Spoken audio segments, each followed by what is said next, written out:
compromisso com uma psiquiatria de excelência e contemporânea foi que nos deu a ideia de iniciar o primeiro ciclo de palestra da Aulist. E a escolha do Luiz Felipe Pondé como palestrante de abertura vem exatamente nesse sentido, de poder proporcionar uma palestra visando uma discussão mais abrangente e contemporânea dos desafios atuais da saúde mental. Uma das grandes dificuldades da psiquiatria moderna nesse próximo século será entender a integração entre ambiente e biologia, entre psicossocial e genética. A saúde mental ela é muito cercada de tecnicismo.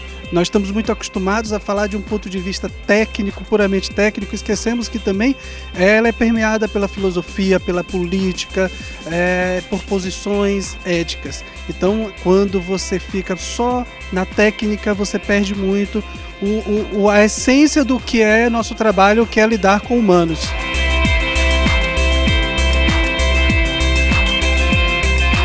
A filosofia é algo que, na verdade, faz parte do entendimento da natureza do ser humano, né? E nós, no nosso dia a dia, como psiquiatras, ou se formos psicólogos ou profissionais de saúde mental, todos nós estamos muito próximos do ser humano e estamos muito próximos dos dilemas da existência humana e de vários aspectos e várias interrogações, como se citou hoje a questão da autorresponsabilização, das determinações, etc.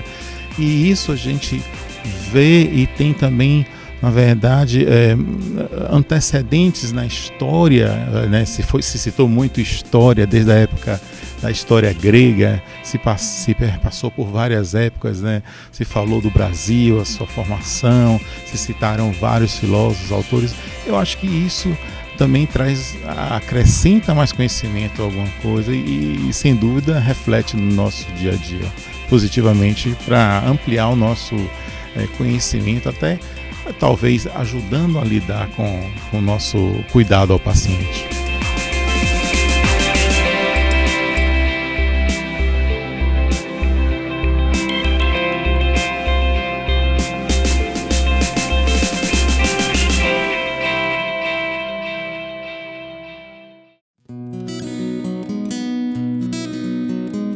E comentar um pouquinho sobre isso, quer dizer, de repente resolveu-se alguns políticos em São Paulo proibir o sal no restaurante. Não vou falar aqui exatamente do sal, até porque eu acho que a gente tem que moderar sal mesmo, tem que tomar cuidado com a pressão e tudo mais. Mas uma coisa é cada um de nós estamos tomando conta das nossas vidas, uma coisa é a gente, enquanto médico, está orientando e sugerindo aos nossos pacientes como conduzir, o que fazer com a saúde. E a outra coisa é o governo fazer isso, né? O governo não precisa dizer para ninguém quantos copos de água a gente deve beber por dia. Então, na verdade, eu estou pegando isso como exemplo para pegar uma coisa de uma mentalidade proibitiva, né, que nos últimos anos isso tomou conta do país, e isso vem interferindo de alguma forma na nossa prática médica. Modernamente, o álibi para a proibição, o fundamento da proibição, não é mais a religião, o racismo, essas coisas, é a ciência, né? A ciência ela acaba sendo utilizada, manietada, manipulada para a adoção de políticas como se fossem políticas técnicas, como se fossem coisas técnicas, como se não fossem coisas ideológicas, né? Como se não fossem propriamente políticas.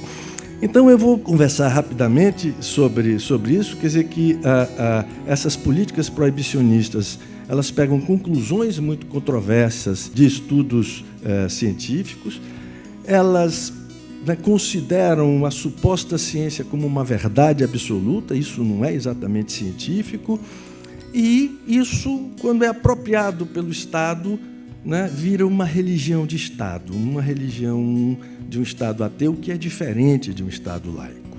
Nós que trabalhamos com saúde, nós que temos, às vezes, procedimentos invasivos, a gente, às vezes, interna um paciente, a gente, às vezes, faz uma internação involuntária. Para a gente, a questão da liberdade, a questão disso como valor é muito importante, a discussão disso é muito importante. Para nós é importante a afirmação, não só do nosso compromisso, porque nossa prática é baseada em evidências científicas, o nosso compromisso com o pensamento científico, mas não só isso. Nós queremos incorporar valores éticos, morais, nós queremos ter isso, é importante na nossa prática, e a liberdade é, para nós, um valor maior. E aí eu concluo dizendo que o mote desse nosso ciclo de palestras eu parafrasearia aí o Georges Clemenceau, ministro da Guerra francês na Primeira Guerra Mundial, quando ele dizia, né, a guerra é importante demais para ser deixada na mão dos generais. Quer dizer, saúde mental também é importante demais para ser deixada só na mão dos médicos, só na mão dos psiquiatras. É preciso discutir também valores, e essa é a linha do nosso debate. Obrigado a vocês.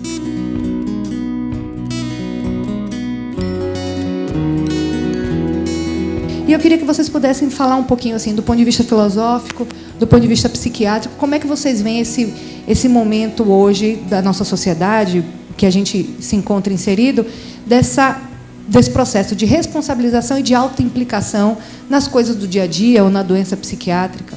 Eu diria rapidamente assim, tem dois níveis. Tem um nível talvez um pouco mais recente, que é uma tendência na filosofia política, vinda do Jean-Jacques Rousseau no século XVIII, que é uma desresponsabilização generalizada da pessoa pelo ato, partindo do pressuposto de que, na realidade, as pessoas fazem o que fazem porque elas são levadas por um sistema que as oprime e as obriga a fazer aquilo.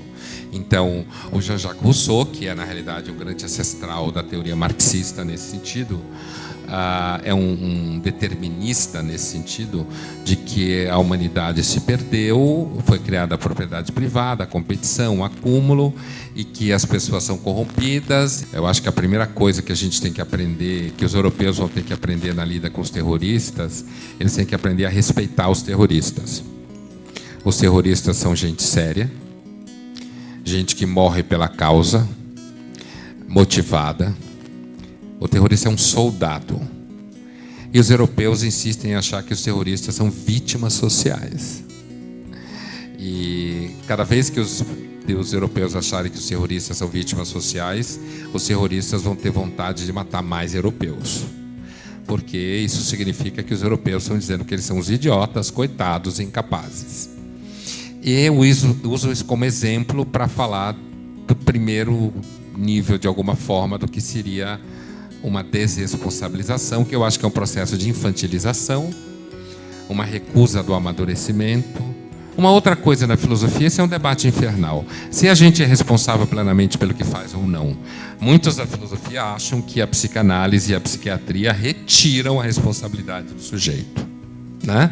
Na medida que identificam causas biológicas ou causas na história primitiva do inconsciente, no romance familiar, e nesse sentido iria contra Kant, que é o grande, no século XVIII, o grande filósofo que afirma que ou o homem é livre e decide, é responsável, não vale a pena coisa nenhuma, né?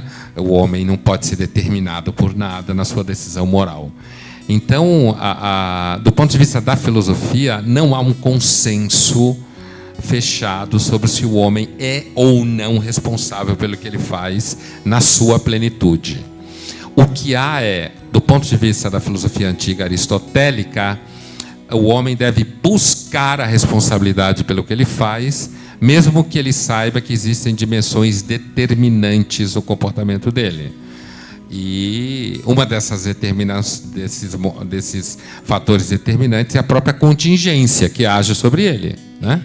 Mas que ele deve buscar como uma virtude prática, que é para o Aristóteles a busca da liberdade, da autonomia e da autorresponsabilidade, mesmo que não seja plena. O Kant também vai defender isso duramente, como eu dizia, e os utilitaristas, que é uma outra escola ética importante da virada do 18 e 19, vai dizer que o homem é sim responsável pela otimização do bem-estar dele e pela fuga da dor.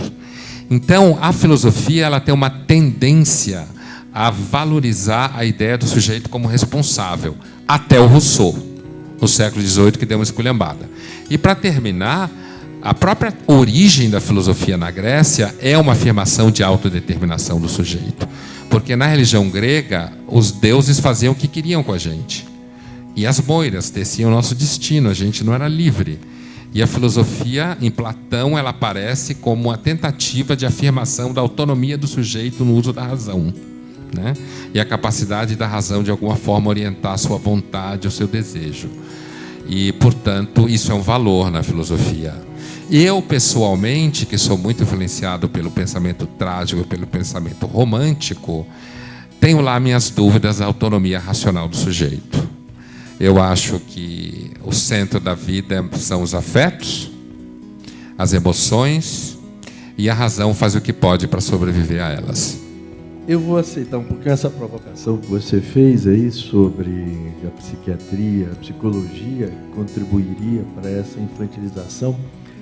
Não é o nosso dia a dia, né? Na verdade, a gente vive lutando contra isso. É aquela história do sujeito que chega para se internar, ou chega no consultório da gente, porque bebe, porque tem um problema de dependência química, então ele quer se encostar no INSS, ele não quer ir trabalhar, porque ele teria uma doença, porque a dependência química é uma doença que supostamente o aliviaria de culpa, o tornaria irresponsável pelo que ele faz.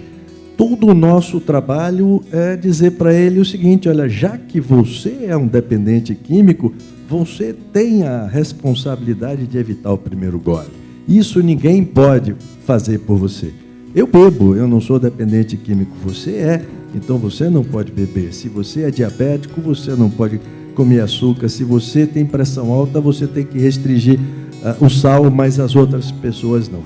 E a gente que vive no hospício, numa clínica, quer dizer, a gente vive num ambiente cheio de restrição. Você não pode ter fio solto para o cara não se enforcar. Os talheres são de plástico, né? Você tem uma série de medidas de segurança para que não aconteçam esses acidentes. Mas quando você está em sociedade, portanto, no meio que pressupõe que as pessoas são responsáveis, adultas, enfim, tem que ter autonomia. Quando você começa a restringir as coisas das pessoas, a querer proibir uma série de coisas porque seriam potencialmente perigosas, você acaba fazendo do meio social um hospício.